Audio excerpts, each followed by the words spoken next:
Acercaos, acercaos todos, pues voy a contar una historia. La música del silencio. La universidad, el bastión del conocimiento, atrae a las mentes más brillantes que acuden para aprender los misterios de ciencias como la artificería y la alquimia. Sin embargo, bajo esos edificios y sus concurridas aulas existe un mundo en penumbra cuya existencia solo unos pocos conocen. En ese laberinto de túneles antiguos, de salas y habitaciones abandonadas, de escaleras serpenteantes y pasillos semiderruidos, vive Auri. Tiempo atrás fue alumna de la universidad. Ahora cuida de la subrealidad.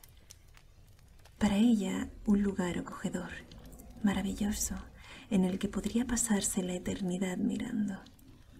Ha aprendido que hay otros misterios que no conviene remover. Es mejor dejarlos en paz y a salvo. Ya no se deja engañar por la lógica en la que tanto confían en lo alto. Ella sabe reconocer los sutiles peligros y los nombres olvidados que se ocultan bajo la superficie de las cosas.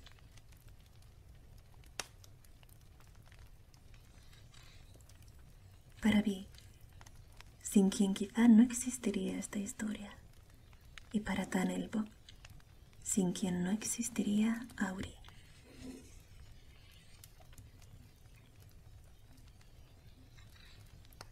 Prólogo del autor. Quizá no quieras comprar este libro. Lo sé. Se supone que un autor no debería decir esas cosas. A la gente de marketing no le va a gustar nada.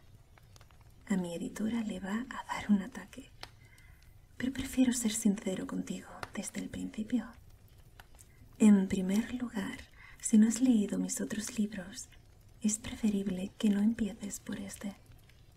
Mis dos primeros libros se titulan El nombre del viento y El temor de un hombre sabio.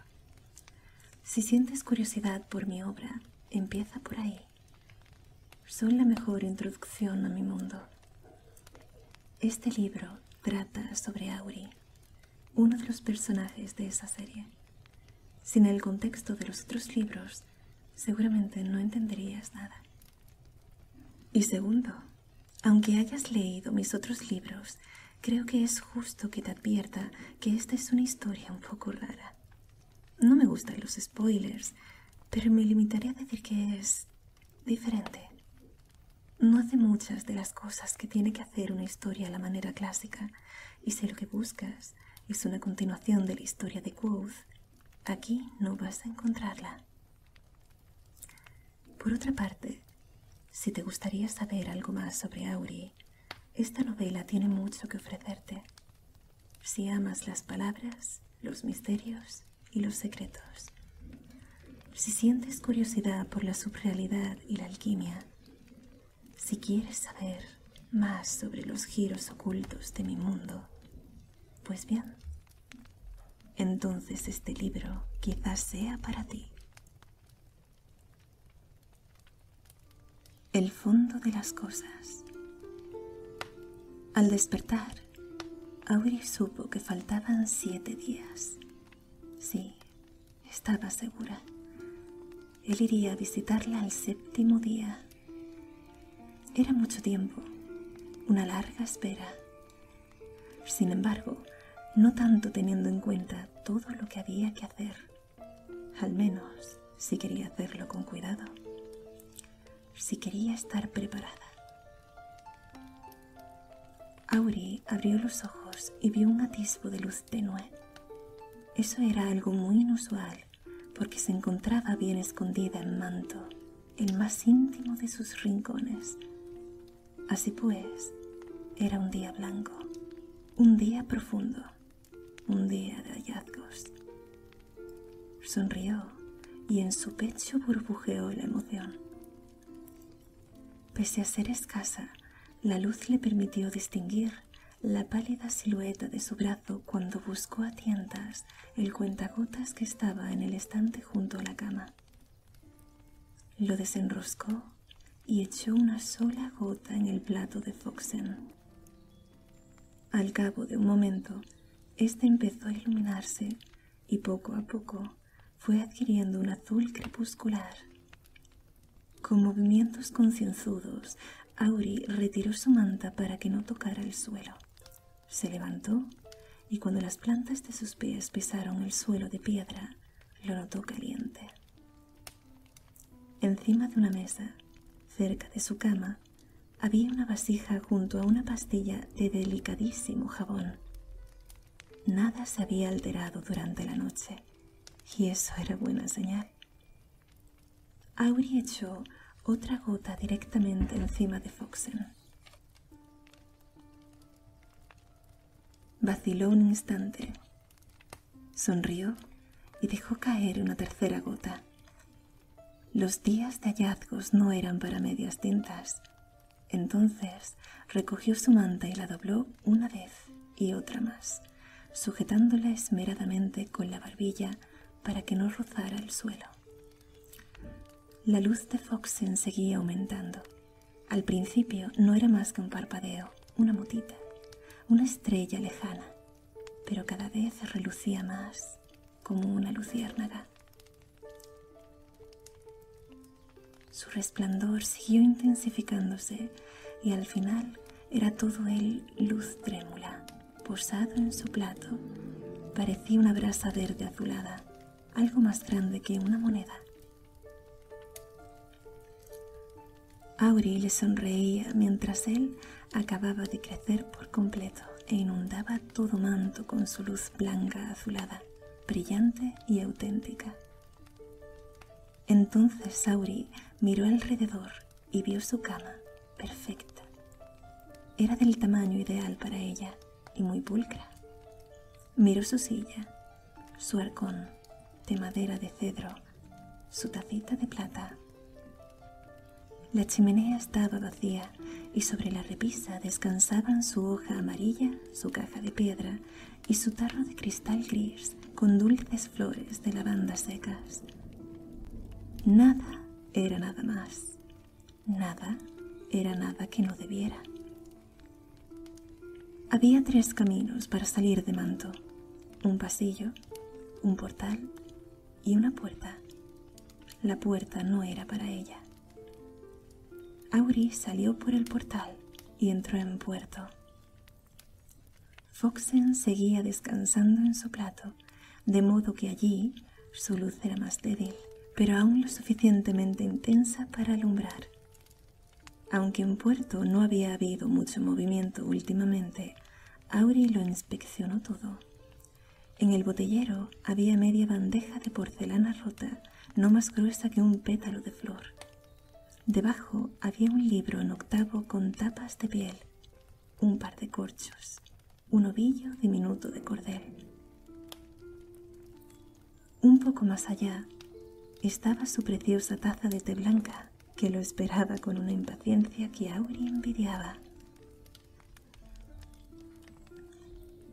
En el anaquel de la pared había una gota de resina amarilla en un plato, un pedrusco negro, un guijarro gris, un trozo de madera liso y plano. Aparte de todo lo demás, había una botellita minúscula con el cierre de brida abierto que recordaba a un pajarillo hambriento. En la mesa del centro, un puñado de bayas de acebo descansaba sobre un impecable paño blanco. Auri las contempló un instante y luego las puso en el estante para libros, más adecuado para ellas. Miró alrededor y asintió, satisfecha. Todo en orden. De vuelta en Manto, Auri se lavó la cara, las manos y los pies. Se quitó el camisón, lo dobló y lo guardó en el arcón de madera de cedro. Se desperezó, feliz.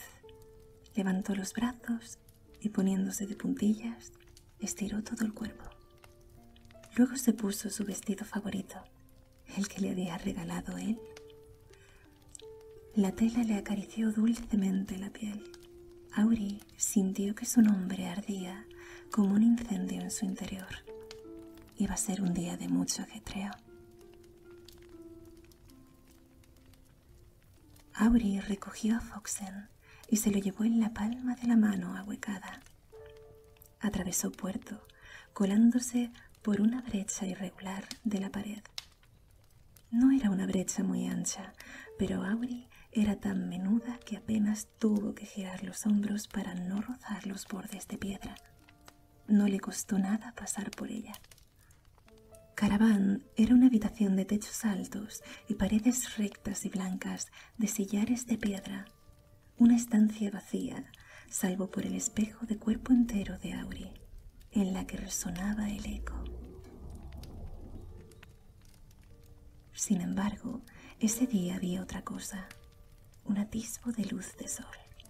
Se filtraba por la parte superior de un portal rellenado con escombros, vigas rotas, trozos de piedra. Pero allí, en lo más alto, una manchita de luz.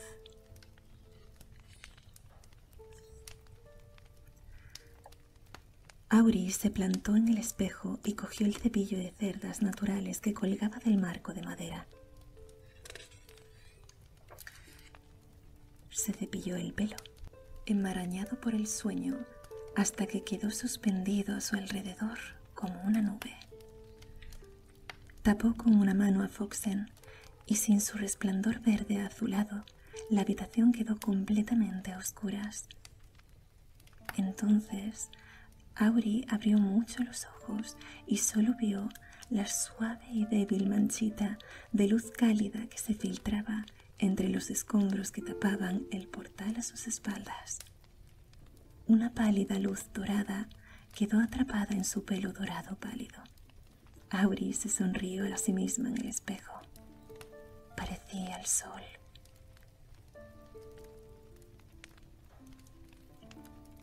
Levantó la mano para destapar a Foxen y se deslizó rápidamente en el extenso laberinto de rúbrica. No tardó ni un minuto en encontrar una tubería de cobre con el envoltorio de tela apropiado. En cambio, encontrar el lugar perfecto no iba a ser tan sencillo, ni mucho menos. Siguió el trazado de la tubería por los túneles de paredes curvadas de ladrillo rojo durante casi 1 kilómetro, esforzándose para no perderla de vista entre aquella maraña de tuberías.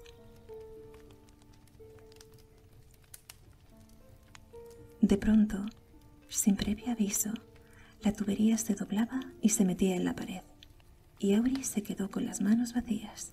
¡Qué grosería! Había incontables tuberías más, desde luego, pero las pequeñas de plomo no tenían envoltorio. Las frías de acero bruñido eran demasiado nuevas. Las de acero estaban tan ansiosas que casi resultaba bochornoso, pero su envoltorio era de algodón, y eso le habría ocasionado más problemas de los que Auri estaba dispuesta a afrontar ese día. De modo que Auri siguió el trazado de una gruesa tubería de cerámica que avanzaba a trompicones.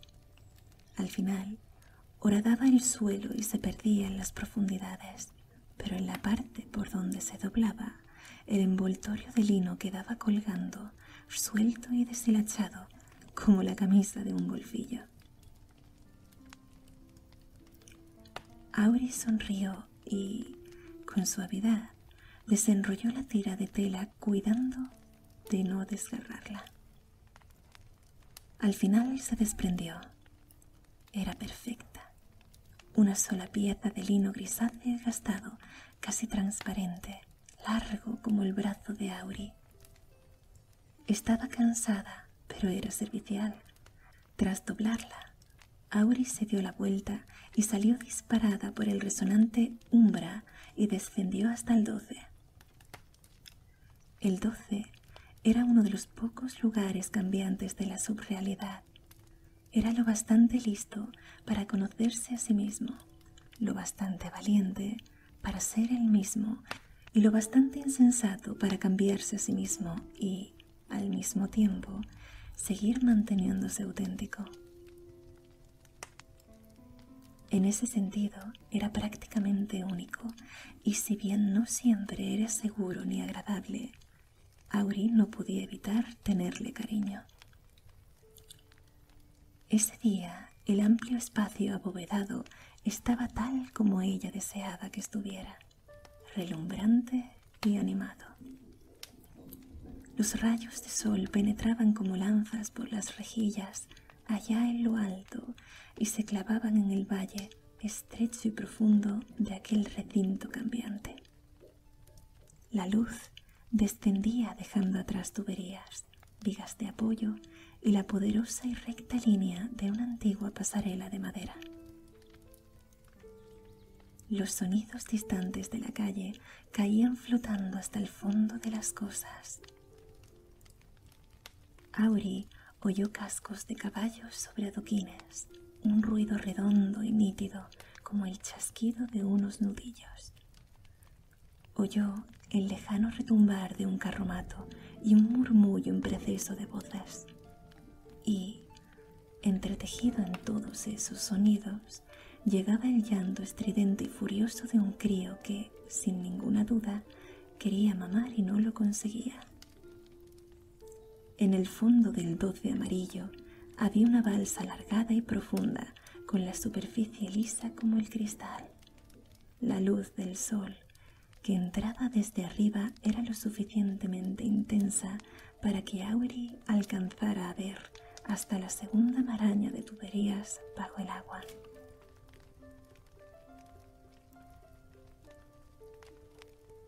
Allí ya tenía paja y, en una estrecha cornisa de piedra que discurría a lo largo de una de las paredes, aguardaban 3 botellas, pero Auri las miró y arrugó el entrecejo.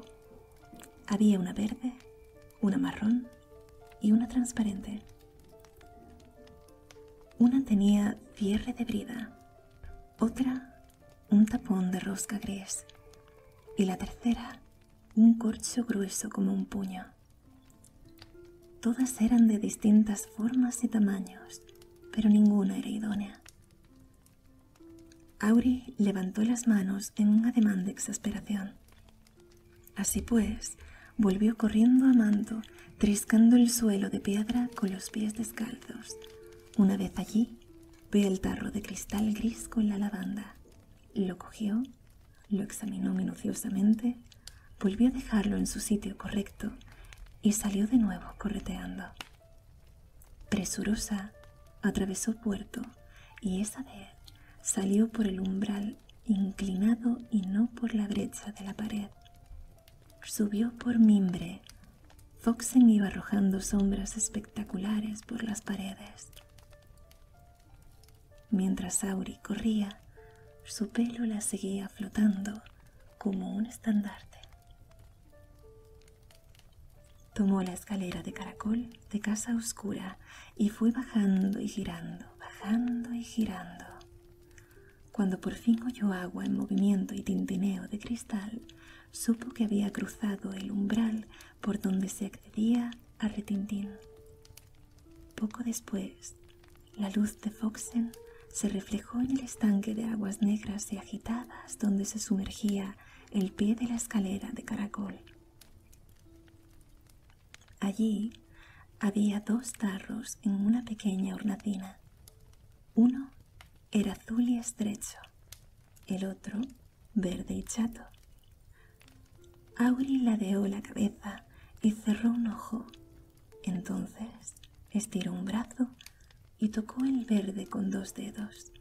Sonrió, lo cogió, se dio la vuelta y echó a correr, escaleras arriba. Regresó atravesando brincos para variar. Corrió por el pasillo y saltó por encima de la primera fisura profunda del suelo agrietado con la agilidad de una bailarina. La segunda grieta la salvó con la ligereza de un pájaro. Brincó por encima de la tercera con el arrojo de una niña preciosa que parecía el sol. Entró en el 12 amarillo, fatigada y jadeando. Mientras recobraba el aliento, metió a Foxen en el tarro verde, lo rellenó cuidadosamente de paja y cerró la brida que aseguraba la junta de goma, con lo que el tarro quedaba sellado. Se lo acercó a la cara, entonces sonrió y lo besó, antes de dejarlo con cuidado en el borde de la balsa.